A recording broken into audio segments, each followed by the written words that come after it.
Alright, hey guys, Rick Bigger here again with some more EMSCU videos. Today the subject we're talking about is pediatric transport.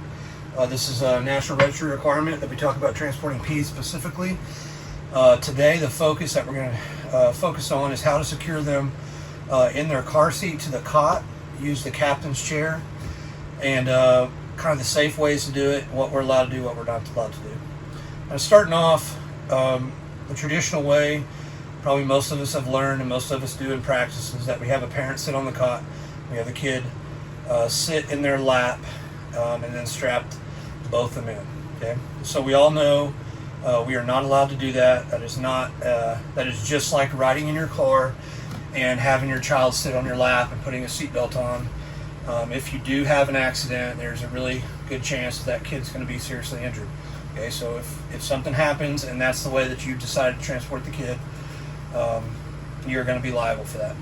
Especially here at Owasso, because pretty much every crew at this point in time, if not every crew has a car seat tech on it. So not only are you a trained firefighter and paramedic, but you're also a trained car seat tech and you're an expert on car seats.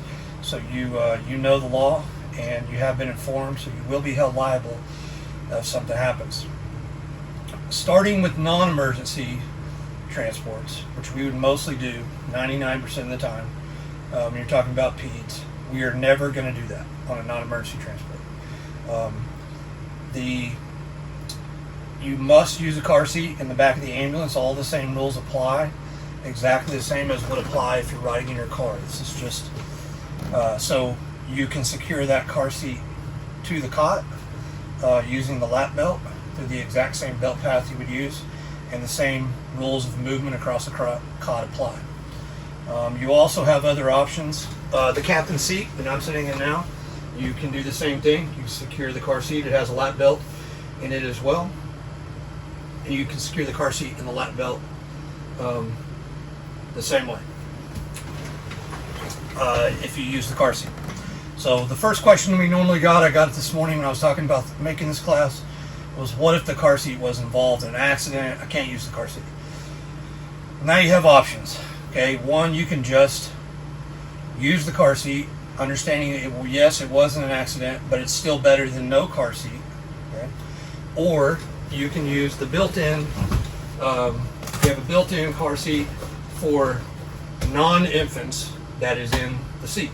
Okay, so right here on the bottom, the vehicle child safety seat, it has the instructions on how to use it, and it reads at the bottom that kid that weighs between 20 and 50 pounds, whose height is between 28 and 47 inches. But this is federally approved and it's the same as a car seat. Okay, so it's all built in.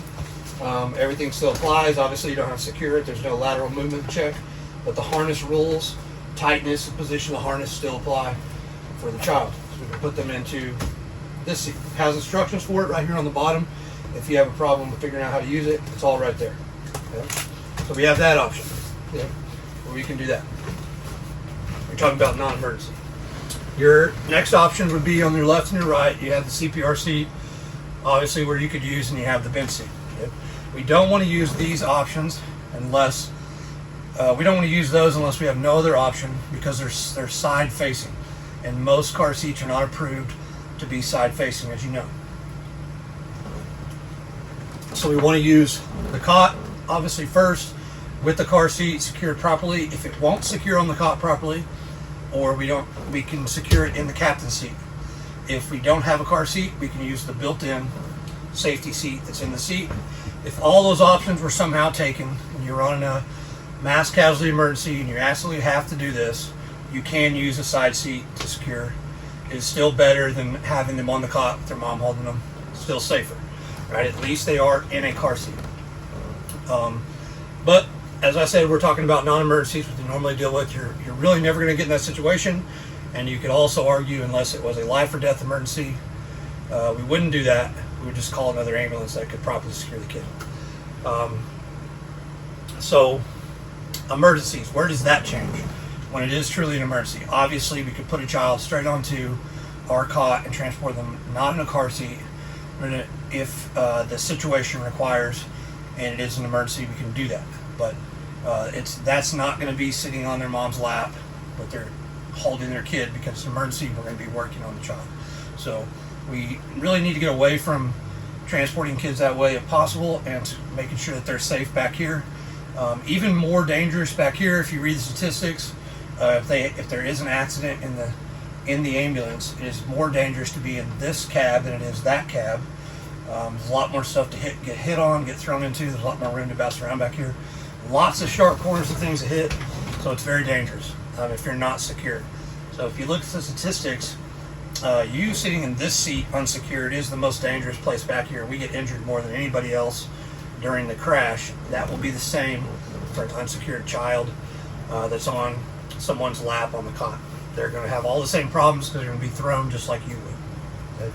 So we're going to get a car seat base and demonstrate, kind of go over it, how to work it on the cot, different options, how to secure that, and things you can do, and talk about that, and then you guys will work that in a skill session.